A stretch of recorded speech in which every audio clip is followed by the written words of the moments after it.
Hello friends.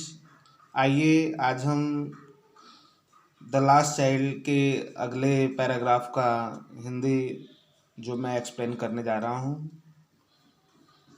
आप लोग इसे ध्यान से सुनेंगे। और जो लोग भी मेरे चैनल को सब्सक्राइब नहीं किए हैं वो मेरे चैनल को सब्सक्राइब करें ताकि आप तक सबसे पहले मेरा वीडियो पहुँचे।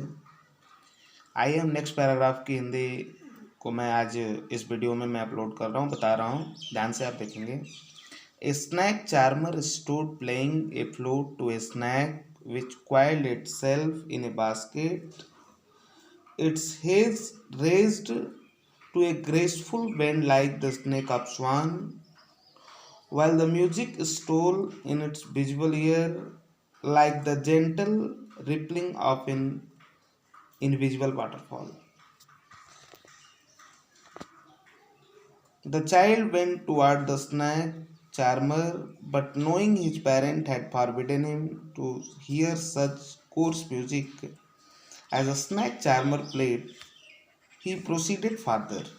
देखिए, कह रहा है कि a snake charmer stood playing a flute to a snake, एक सपेरा जो खड़ा होकर के और सांप के लिए, अपने उस सांप के लिए बीन बजा रहा था, उस बीन को धुन की तरह, यानी कि उस बीन पे जो है उस सांप के लिए धुन बजा रहा था।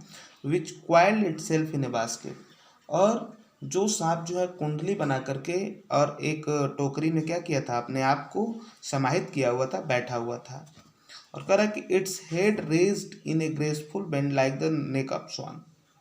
और सिर्फ इतना ही नहीं, उसका जो गर्दन था वह गर्दन जो है हंस की गर्दन के समान, उसका जो गर्दन था अर्थात सांप का जो गर्दन था वो हंस की गर्दन के समान आकर्षक घुमाव से उठी, अर्थात जो उसका गर्दन था वैसे उठाता था जैसे कि हंस का गर्दन हो। While the music stole in its invisible ear, कब, जब उसके आवाज़, अर्थात उसके जो बीन की आवाज़ थी, जब उसके कानों तले आराम से जाता था, उसके कानों में अदृश्य झरने की तरह जाता था, तो उसी प्रकार से, अर्थात जब उस आवाज़ को सुनता था तो अपने बेंड, अर्थात जो उसका नेक था वो उसे हिलाता था। कौन? सांप। The child went toward the snake charmer, वह लड़का, वह बच्चा, went toward the snake charmer, उस सपेरे के पास और क्लोज, अर्थात उधर चला गया, सपेरे के पास चला गया। बट नोइंग हिज पेरेंट, लेकिन यह जानता था, बट नोइंग, किंतु यह जानते हुए, बट नोइंग हिज पेरेंट, किंतु यह जानते हुए कि उसके माता पिता हैड फॉरबिडन हिम, उसे मना कर देंगे, him to hear such course, ऐसे संगीत को, ऐसे सच कोर्स, ऐसे भद्दे संगीत को, ऐसे भद्दे आवाज़ को सुनने के लिए, as the snake charmer played, जैसा कि वह स्नैक चार्मर अर्थात जो मदारी दिखाने वाला जो सफेरा था वो बजाता था। तो उससे उस लड़के को यह पता था कि मेरे पिता और मेरे माता हमारे इस म्यूजिक को, अर्थात इस भद्दे म्यूजिक को सुनने से मना कर देंगे। ही प्रोसीडेड फार्दर, इस प्रकार वह आगे निकल पड़ा। ठीक है, आगे देखते हैं फिर क्या करता है। There was a roundabout in a full swing. Men, women, and children carried away in a whirling motion, striked and cried with dizzy laughter. The child watched them intensely, and then he made a bold request. I want to go on roundabout, please, father and mother. But there was no reply. He turned to look at his parent. They were not there ahead of him. He turned to look on another side, either side. They were not there. He looked behind and there was no sign of them. ठीक है, लेकिन अब देखेंगे आप, कह रहा है कि there was a roundabout in a full swim, मतलब जो राउंड अबाउट था, झूला था, वह अपने पूर्णतया रफ्तार में था। ठीक है ना, वह जो झूला था वह तेजी से घूम रहा था। मेन एंड वोमेन, माने पुरुष और औरतें, बहुत सारे पुरुष और औरत।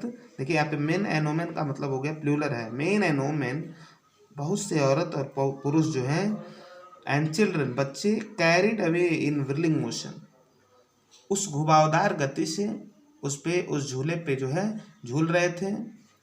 स्ट्राइक्ड and cried with dizzy laughter, इतना ही नहीं, वहाँ चीख चिल्लाहट मची हुई थी, बच्चे जो है ठहाका मार रहे थे। The child watch them intensely, और फिर वह लड़का अपने आप को, बालक ने उसे मग्न होकर के इंटेंशनली, आंतरिक हृदय से उसे देखता रहा।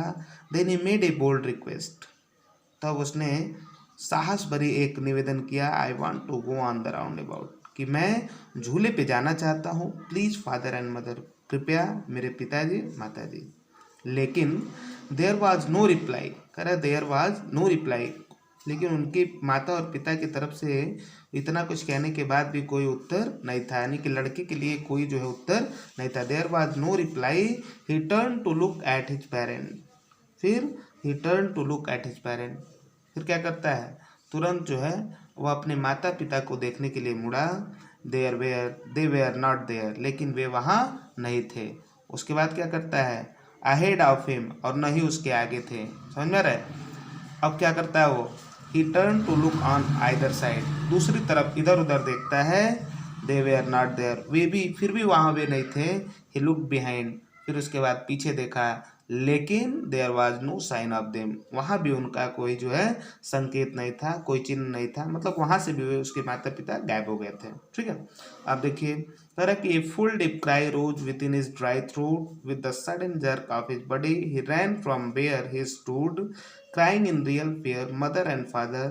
Tears rolled down from his eyes, hot and fierce. His flushed face was convulsed with fear. Panic stricken, he ran to one side first, then to another, hither and thither in the all direction, knowing not where to go. Mother and father, he wailed. His yellow turban came untied, with clothes become muddy. अब देखिए कह रहा है कि a full deep cry rose within dry throat, मतलब उसके सूखे गले से एक गंभीर चीख निकलती है, अर्थात गला सूख जाता है और एक गंभीर चीख निकलती है, और साथ साथ वह डरी हुई आवाज में रोते हुए, और बोलता क्या है, कहता है क्या, स्टूड क्राइंग, चिल्लाते हुए, और जहाँ पे खड़ा होता है वहीं चिल्लाता है, मदर एंड फादर, पिताजी माताजी, अर्थात वो वहाँ से झटके से जर्किंग करते हुए, उसकी बॉडी जर्किंग करती है, वहाँ से मदर और फादर, पिताजी माताजी कहते हुए आगे बढ़ जाता है। ठीक है, अब क्या होता है, देखो, tears roll down from his eyes, उसकी आंखों से गर्म और सहमे हुए आंसुओं की धारा बहने लगी। एंड फियर्स, वो डरने लगा। His flushed face was convulsed with fear, इतना ही नहीं, उसका भीगा चेहरा भय से जो है ऐंठ गया था। भय से क्या हो गया था, ऐंठ गया था, कन्वल्ज हो गया था। फिर कह रहा है कि पैनिक स्ट्रिकन, भयभीत होकर वह पहले एक तरफ भागा, देन टू अनदर, दूसरे टाइप भागा, इधर एंड देयर, इधर उधर भागा, लेकिन ऑल डायरेक्शन, सभी दिशाओं में, knowing not where to go, लेकिन उसे ये नहीं पता था, वो नहीं समझ पा रहा था कि वो कहाँ जाए, किस तरफ जाए, उसे पता नहीं था। फिर चिल्ला रहा, मदर एंड फादर, मतलब पिताजी माताजी, ही वेल्ड, वह चिल्लाने लगा, वेल माने बिलाप करना, चिल्लाना, और his yellow turban came untied and with his cloth become muddy, यहाँ तक कि जो है उसकी पीली पगड़ी खुल गई और उसके कपड़े मिट्टी से गंदे हो गए। समझ में आ रहा है, भगते हुए उसके जितने भी कपड़े थे सब गंदे हो गए। ठीक है, तो इस वीडियो में इतने ही तक, आगे के पैराग्राफ की वीडियो मैं अगले वीडियो में अपलोड कर दूंगा। तब तक के लिए धन्यवाद।